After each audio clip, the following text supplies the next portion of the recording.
አብርሃም ጨዋታ ነው ያዙ። አሁን ሌላ ህይወት ጀምራለሁ፣ አዲስ ህይወት። መጀመሪያ የነበርክበት ህይወት እቃቃ ነው። ከሄርሜላ ጋር እያሳለፍክ የነበረው ጨዋታ ነው። የቀልድ ጨዋታ ነው።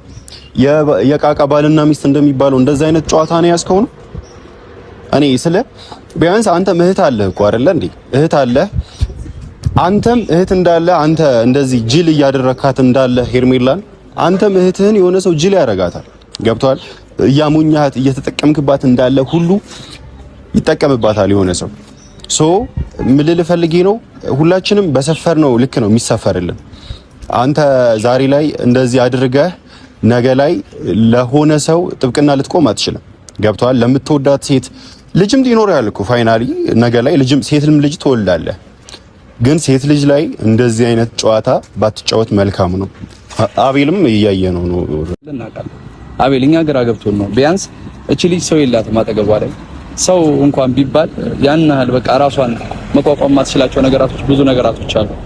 ለሱ ብላ ብዙ ነገራትን ዋጋ ከፍላለች። ይሄ ነገር አንተ ከምን አይታችሁት ነው እንደዚህ አይነት ውሳኔ? እኔ ብቻ ግራ ስለገባኝ ነው። ገብቷል አይደል? ያው ከማን ጋር እናወራለን?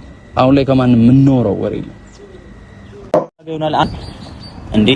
በሱ ህይወተኛ ምን መራ ነው የመሰለው? ገብቷል? ማንም ይሄንን ነገር ማንም እንደማያደርግለት እናውቃለን። እኛ እንደ ወንድም ስለምናስብለት እንደ ወንድም ብዙ ነገር ስለምናደርግለት ብዙ ለፍተን ሊሆን ይችላል። ግን ደግሞ እኔ ስለደከመኝ ነው። አሁን በቃ አብርሃም የራሱን እንትን ይበል። በቃ እኔም የራሴ ያለው ብዙ ነገር እናንተም ታውቃላችሁ። ግን ደግሞ አንዳንዴ ይደክማል። የራሳችንም ህይወት አለን አይደለ? ወደ ራሳችን ስንመለስ ደግሞ አብርሃም ለራሱ እንተውለት ማለታችን አይቀርም እንጂ ጥላቻ ከሄርሜላም ኖሮብኝ አይደለም፣ ከአብርሃምም ኖሮብኝ አይደለም።